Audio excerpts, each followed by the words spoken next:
Hello students, good morning. आप सभी का पुनः स्वागत है मेरे इस यूट्यूब चैनल पर। और आज की इकोनॉमिक बॉटनी की क्लास में हम बात कर रहे हैं मेडिसिनल प्लांट्स के बारे में। और यहाँ पर हमने मेडिसिनल प्लांट्स के रूप में जो आज लिया है वो लिया है सैन्ना को, जिसको हम टिनर वैली सैन्ना भी कहते हैं। इस पादप के बारे में बात करने से पहले हमें मेडिसिनल प्लांट से संबंधित कुछ छोटी मोटी चीज़ों के बारे में जान लेना चाहिए। सबसे पहले तो हम ये देख लेते हैं कि मेडिसिनल प्लांट्स क्या होते हैं। तो मेडिसिनल प्लांट्स ऐसे पादप होते हैं जिनके किसी भाग का या किसी रसायन का उपयोग औषधि के रूप में किया जाता है, ड्रग्स के रूप में किया जाता है। तो ऐसे पादप जो है वो मेडिसिनल प्लांट्स कहलाते हैं, क्योंकि ये जो पादप होते हैं ये किसी रोग बीमारी के उपचार में काम में आते हैं। तो एक जो है इसमें शाखा होती है जिसको हम फार्माकोग्नोसी भी कहते हैं, जिसमें औषधीय पादपों का जो अध्ययन है उसको हम करते हैं। तो वह ब्रांच जो है वो फार्माकोग्नोसी कहलाती है। इसमें औषधीय पादपों की पहचान, उनका एकत्रण या कलेक्शन, चयन, परिरक्षण, निर्यात, आयात, इससे संबंधित जो अध्ययन है वो हम फार्माकोग्नोसी में करते हैं। इसके अलावा एक दूसरी ब्रांच जो इन पादपों से संबंधित है वो फार्माकोलॉजी होती है, जिसमें औषधीय पादपों के शारीरिक परीक्षण और उनसे पड़ने वाले प्रभावों का अध्ययन किया जाता है। तो ये तो हुई इसके बारे में सामान्य बात। अब हम पुनः बात करते हैं हमारे आज के मेडिसिनल प्लांट्स की। सैन्ना के बारे में अगर देखें हम, तो सैन्ना जो पादप है इसका बॉटनिकल नेम अगर हम देखें तो वो होता है केशिया अंगस्टिफोलिया। केशिया अंगस्टिफोलिया इसका बॉटनिकल नेम है। इसके अलावा इसका दूसरा बॉटनिकल नेम जो प्रचलित है वो केशिया एलेक्जेंड्रिया भी है। इस पादप के कुल की बात की जाए तो ये पादप जो है फेबेसी या सीजलपिन्नेसी कुल का पादप है। इस पादप में अगर हम उपयोगी पादप भाग की बात करें तो इसकी जो पत्तियां और इसकी जो फलियां होती हैं वह इस पादप का यूजफुल पार्ट्स होती हैं, क्योंकि इन्हीं में जो है औषधीय महत्व के रसायन पाए जाते हैं। तो ये तो बात हो गई पादप के बॉटनिकल नेम की, उसकी फैमिली की और उपयोगी पादप भाग की। अब हम बात कर लेते हैं इसके ओरिजिन या उत्पत्ति की। उत्पत्ति की अगर हम देखें तो इस पादप की उत्पत्ति जो है वो अफ्रीका की मानी जाती है। इसका जो दक्षिण अरेबिया रीजन है जिसमें सोमालिया, मिस्र आदि सम्मिलित हैं, वहाँ की उत्पत्ति का ये पादप है।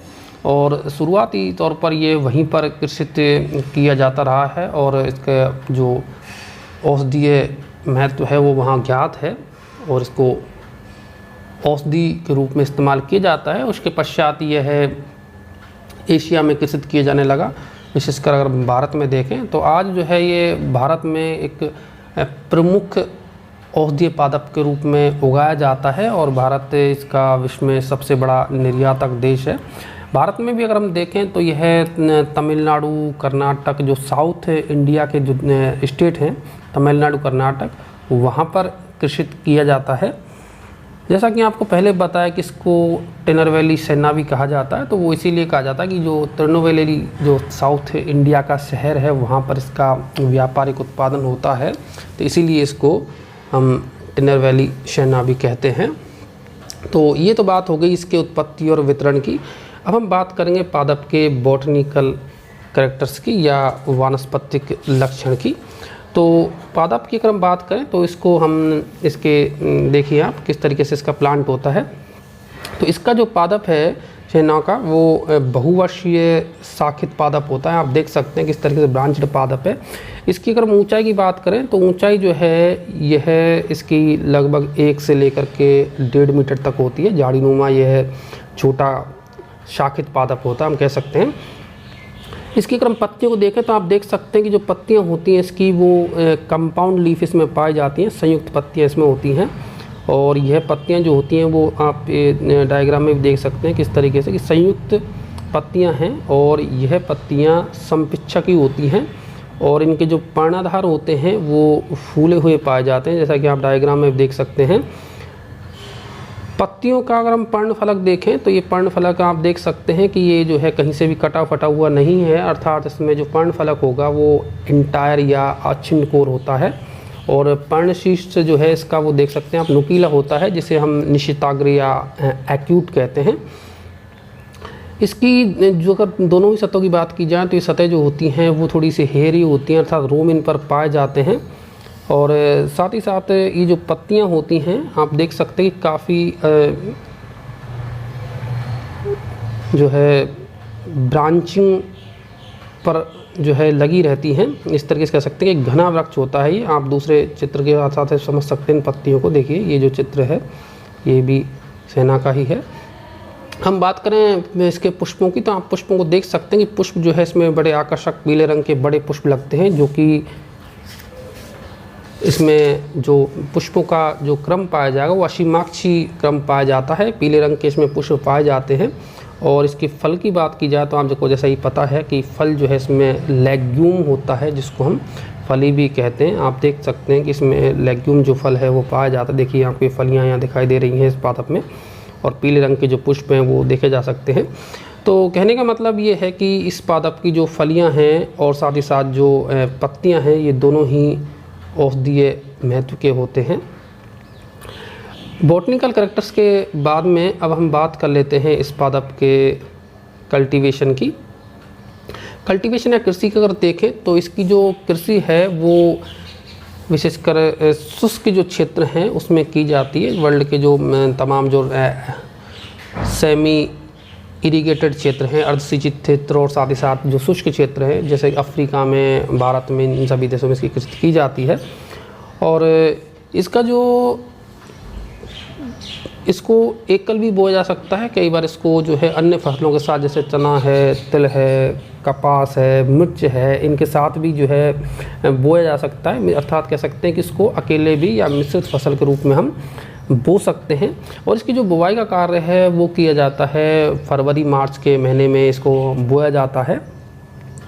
और इसका जो प्रवर्धन करते हैं हम वो बीजों के द्वारा करते हैं। और इसकी जो बुवाई का कार्य है जैसा कि आपको पहले बताया फरवरी मार्च के महीने में किया जाता है। और जब इसको बोया जाता है तो लगभग 3 से 4 महीने पश्चात इस पादप में पुष्पन होता है, जिनको हटा दिया जाता है। वो इसलिए क्योंकि जिससे कि पादप में ज़्यादा से ज़्यादा ब्रांचिंग हो सके और पत्तियां जो है ज़्यादा से ज़्यादा पादप दे सके, क्योंकि जो पत्तियां हैं उन्हीं का जो है इस पादप में मुख्य रोल है। और साथ ही साथ यही हमारे मेडिसिनल पर्पज की होती हैं। तो अधिक से अधिक जो शाखाएँ हैं वो प्राप्त करने के लिए इसके पुष्पों को तोड़ लिया जाएगा। और ये जो पत्तियां हैं इनको तोड़ लिया जाता है समय समय पर। और पुष्पन के पश्चात जो विकसित होती है पत्तियां उनको भी जो है तोड़ लिया जाता है और इनको सुखा करके निष्कर्षण के लिए भेज दिया जाता है। निष्कर्षण अर्थात जो इसकी मेडिसिनल रसायन हैं उनको निष्कर्षण के लिए इसको भेज दिया जाएगा। जब इसमें फलियां आ जाती हैं तो फलियों को भी जो है तोड़ लिया जाता है बाद में, क्योंकि जो फलियां होती हैं वो भी औषधीय महत्व की होती हैं। तो शुरुआती अवस्था में चूँकि पुष्पों को तोड़ लिया जाता है, लेकिन बाद में जो पुष्प बनते हैं उनसे चूँकि फल का निर्माण होता है तो फलियों के बाद में तोड़ लिया जाता है। तो इस तरीके से जो है इसका कृषि कार्य किया जाता है। अब हम बात करेंगे इसके मेडिसिनल यूज की। तो इसकी मेडिसिनल यूज की अगर हम बात करें तो आप सभी जानते हैं, जैसा कि पहले मैंने बताया कि पत्तियाँ और जो फलियाँ होती हैं उसमें इसकी में डाई एंथ्रोन ग्लाइकोसाइड्स पाए जाते हैं, जिनको हम सैनोसाइड्स भी कहते हैं। A1B C D आदि जो इनके नाम हैं। तो ये सभी जो है एक्टिव केमिकल्स हैं उसमें पाए जाते हैं। इसके अतिरिक्त अल्प मात्रा में इनमें एंथ्रोक्विनोन भी पाया जाता है, जो कि सभी ये औषधीय महत्व के होते हैं। ये रसायन सभी औषधीय महत्व के हैं। सबसे जो प्रमुख उपयोग जो किया जाता है सेनोए का वो है इसका विरेचक के रूप में, लैक्जेटिव के रूप में, अर्थात जो स्टूल होता है उसको नरम करने में, जिससे कि आसानी से जो है कब्ज से राहत मिल सके, उसके रूप में सबसे ज़्यादा इसका प्रयोग किया जाता है। अर्थात हम दूसरे शब्दों में कहें तो यह जो है वो दस्तावर होता है या परगेटिव होता है, जो पुराने कब्ज को भी मिटा देता है। इसके अलावा थकान, सूजन इत्यादि में भी जो है ये लाभदायक होता है। तो यहाँ पर हमें ये देखना है कि इसका जो मुख्य उपयोग है वो यही है कि इसका जो प्रयोग है वो स्ट्रॉन्ग परगेटिव एजेंट्स के रूप में किया जाता है, और जो कि यह राहत देता है कब्ज से। तो ये आज की हमारी क्लास थी जिसमें हमने बात करी मेडिसिनल प्लांट सेनोए की। इसी के साथ ये हमारी क्लास आज समाप्त होती है।